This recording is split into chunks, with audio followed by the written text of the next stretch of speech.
las vacunas siguen desempeñando un papel fundamental en el mantenimiento de la salud de nuestros hijos. La realidad es lamentable. La información errónea que circula sobre las vacunas puede llevar a algunos padres a tomar decisiones de no vacunar a sus hijos, exponiéndolos a ellos y a otras personas el riesgo de contraer enfermedades e incluso hasta la muerte. Hoy en nuestro programa desarrollaremos 15 preguntas más frecuentes sobre vacunas infantiles. Y nos acompaña la doctora Sandra Orsini, que estará desarrollando estas preguntas. Doctora, vamos a comenzar hablando qué son las vacunas y cuál es su función en el organismo. Mira, Nasira, me encanta el tema vacunas. Todos los pediatras, definitivamente nuestro norte siempre tiene que ser prevención. En nuestro país y en muchas partes del mundo pues estamos acostumbrados a una medicina curativa. Y definitivamente de las cosas en el mundo que implican prevención hay dos. Y una de ellas, muy a propósito de la semana que estamos viviendo, que es la lactancia materna. Uh-huh. La primera vacuna del bebé y definitivamente un regalo de amor hacia la protección en salud. Y la segunda son las vacunas. Como bien dijiste, vacunas que en muchos casos evitan situaciones graves que pueden acarrear incluso con la muerte de un paciente. Y que en los últimos años ha sido un tema algo controversial, uh-huh. Porque hay muchos tabú, mucha mala información y los medios de comunicación digital, ¿verdad? Las redes sociales, pues muchas veces se hacen virales informaciones que no tienen una base científica. Igualmente el ritmo de vida acelerado que llevamos a veces no permite que el paciente pueda tener una conversación en el espacio de consulta prolongada con su pediatra en ese sentido. Cuando nosotros decimos vacunar a un niño, nosotros estamos en lenguaje llano colocando a ese niño y también adulto, porque vamos a ver que no solamente es la vacunación del niño, cierta cantidad de la enfermedad que estamos tratando de proteger para que ese sistema inmunológico desencadene un proceso de crear anticuerpos contra esa enfermedad y cuando ese niño se exponga en algún momento de su vida pueda defenderse de la misma. De diferentes maneras. Hay vacunas de virus vivos, virus atenuados, vacunas que están inactivadas, vacunas en base de toxoides, que son sustancias que liberan algunos virus y bacterias, vacunas elaboradas por biología molecular y diferentes tipos de vacunas. Al final, eso es un tema de elaboración de la vacuna, un tema ya más comercial, pero desde el punto de vista práctico, pues lo que estamos es colocando un poquito de la enfermedad para que ese organismo comience a crear anticuerpos y cuando el niño se exponga, pues pueda defenderse. Siguiente pregunta, ¿se debilitará el sistema inmunitario de mi hijo al depender de una vacuna? No, pero claro que no, porque no está dependiendo de una vacuna.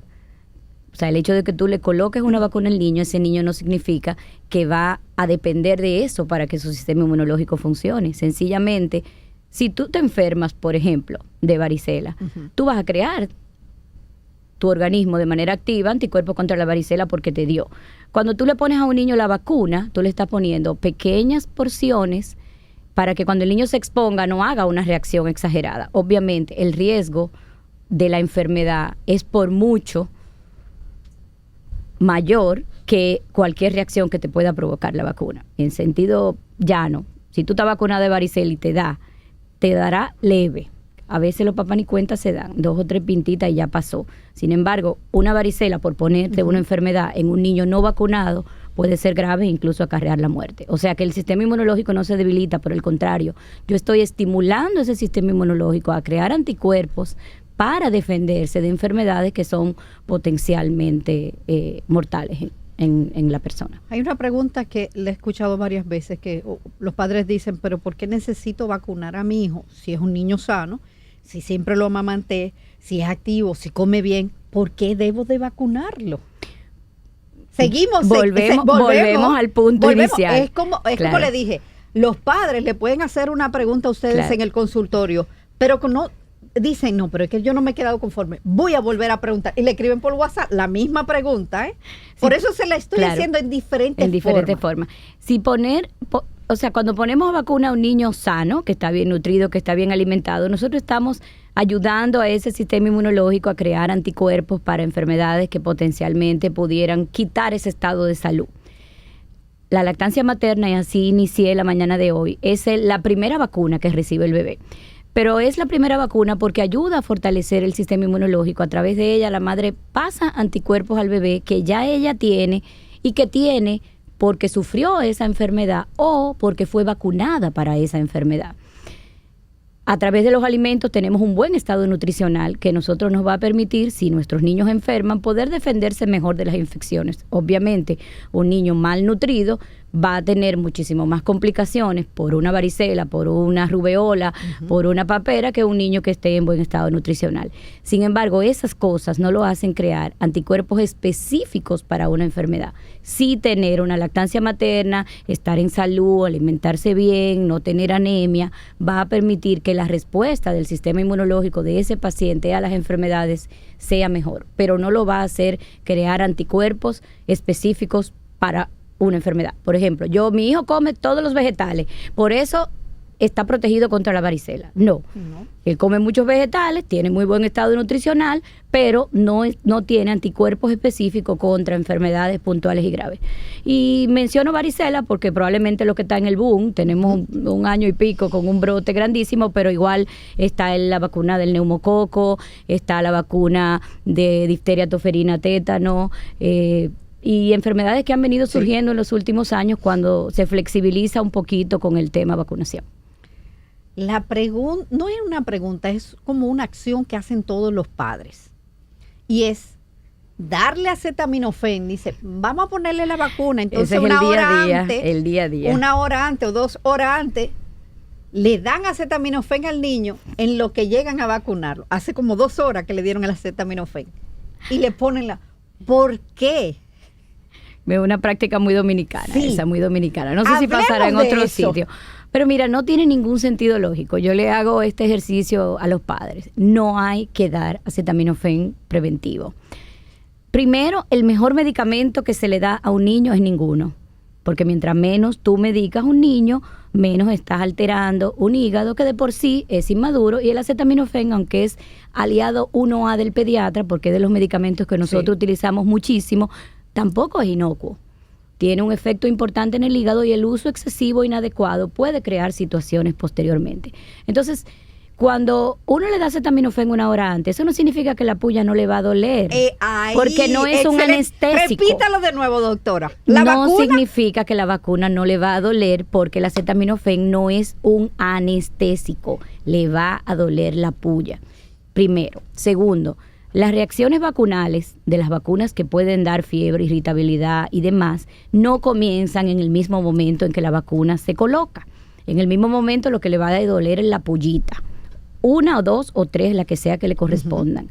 Las reacciones van a comenzar 4 a 6 horas, en el mejor de los casos, luego de la vacunación. Porque estamos colocando una enfermedad, el sistema inmunológico del niño va a comenzar a hacer una respuesta a esa poquito de enfermedad que le estamos dando, y ahí va a comenzar la reacción vacunal. Cuando la reacción vacunal comienza, hace rato que la vida media de ese acetaminofén que dimos 2 horas antes de llevarlo a vacunar no está en el organismo. Porque el acetaminofén es un medicamento que la vida media anda alrededor de las 4 horas. Entonces, esa dosis que le dimos sencillamente está de más, porque le va a doler la puya, porque no es un anestésico, y cuando la reacción vacunal comience, ese efecto de esa primera dosis ya no va a estar circulando en la sangre del paciente. Entonces, ¿pueden algunas vacunas provocar reacciones adversas? Sí, claro. Generalmente, y eso está descrito y ampliamente estudiado, las reacciones adversas o los efectos colaterales de la vacuna, por mucho, son menos que el riesgo de contraer la enfermedad. Eso estamos clarísimos. Por peor irritabilidad, por más alta que le suba la temperatura a un niño por una vacunación, nunca eso va a equipararse con el riesgo de que ese niño pueda contraer la enfermedad, y eso es lo que nosotros llamamos riesgo-beneficio. ¿Por qué pueden producir? Y casi todas producen reacciones vacunales, unas un poquito más severas, una un poquito más leves. Muchas veces al niño ni siquiera le da nada porque cada organismo tiene su propia idiosincrasia, y la evolución de las vacunas a través del tiempo ha hecho que se fabriquen vacunas mucho más modernas que tienen muchísimos menos efectos colaterales. Y de ahí el famoso cliché de que las vacunas que ponen los pediatras a nivel privado en su consultorio dan menos reacción que las que pone el gobierno. Y por ahí vino. Pero ciertamente las vacunas, como vuelvo y repito, estamos poniendo un biológico, estamos poniendo un poquito de la enfermedad y obviamente tiene que haber una reacción en el organismo. La mayoría de las veces reacciones banales. Dolor en el lugar de la inyección, un poquito de enrojecimiento en el área, un poquito de irritabilidad, un poquito más apagadito de lo normal, ñoñito, quizás ese día come un poquito menos que lo habitual, pero generalmente reacciones muy, muy banales y muy leves. Es muy raro, aunque está descrito, reacciones de anafilaxis o de alergias, para que me entiendan mejor, severas. Pudieran pasar, están descritas en la literatura, pero ciertamente no es el día a día. Para eso, las vacunas siempre deben colocarse en centros de salud, donde se esté preparado para resolver cualquier situación que pueda presentarse en ese momento. Usted sabe que ya estamos al ideal de regreso a clase. Sí, hora de poner esos esquemas de vacunación al día. Ay, Dios mío, eso es increíble, pero por favor, a las madres que me están escuchando, no espere que su hijo llegue ya a clase. Usted puede colocar las vacunas desde ya, desde ya. Ahora, con este regreso a clase, me gustaría hacerle la pregunta que yo creo que van como muy de la mano, el regreso a clase y lo que es el neumococo. Hablemos del neumococo, doctora. Okay.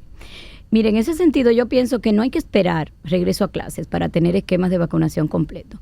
Es una responsabilidad de los padres, del médico y del sistema de salud y de todos los que estamos involucrados en eso, hacer que los esquemas de vacunación estén al día, porque es la única manera en la que nosotros evitamos brotes de enfermedades.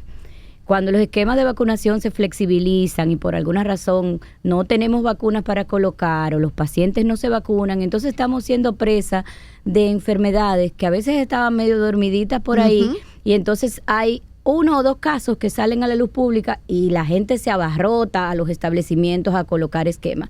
Increíble, hace 1 año o 2 hubo 2 casos o 3 de difteria que salieron a la luz pública y los centros de vacunación se abarrotaron. Y fue increíble ver niños de 8 años que la vacuna del año y medio no la tenían puestas. Entonces no tenemos que esperar un escándalo, tampoco tenemos que esperar que comiencen las clases para que nosotros hagamos lo que tenemos que hacer. Claro, comienzo de clases implica ir a donde su pediatra, hacer un chequeo general. Señores, los niños no van al pediatra porque están enfermos. Hay que hacer citas de control de niños sanos. Excelente. La mejor receta que usted se lleva de su pediatra es ninguna. El día que usted fue al pediatra y le fue bien es el día que usted salió de ahí sin ninguna indicación. Sencillamente que siga haciéndolo así porque lo está haciendo bien. Entonces tenemos que cambiar un poquito la cultura de medicina curativa a medicina preventiva. Gracias a Dios, desde hace un tiempo las escuelas están exigiendo certificados de salud para inscribir el niño en el nuevo año escolar. A veces los padres se lo encuentran un poquito tedioso, pero a veces es la única manera de que te lleven niños a la consulta. Porque si no van a la consulta, el pediatra no le hace el certificado. Entonces yo entiendo que es un buen momento de que el médico vaya, de que el paciente vaya al médico a sus chequeos. Neumococo es una bacteria, ¿ok? Una bacteria que no es tan banal así como creeríamos. Puede ocasionar la muerte, puede ocasionar enfermedades graves, puede ocasionar infecciones de vías respiratorias superiores, otitis, que es infección del oído, amigdalitis, rinosinusitis, neumonías, meningitis y enfermedad sistémica por neumococo. Yo te fui subiendo la escala de severidad. Estamos hablando que un niño sano, bien nutrido, que está lactado a seno exclusivo y que todo está muy bien, puede contraer una infección por neumococo y morir por una enfermedad neumocócica invasiva. Y eso se previene con vacunación. Increíblemente, y eso vamos a ver, no sé, algún momento sabremos por qué, esos niños hermosos, bien nutridos, les encantan esas bacterias agresivas.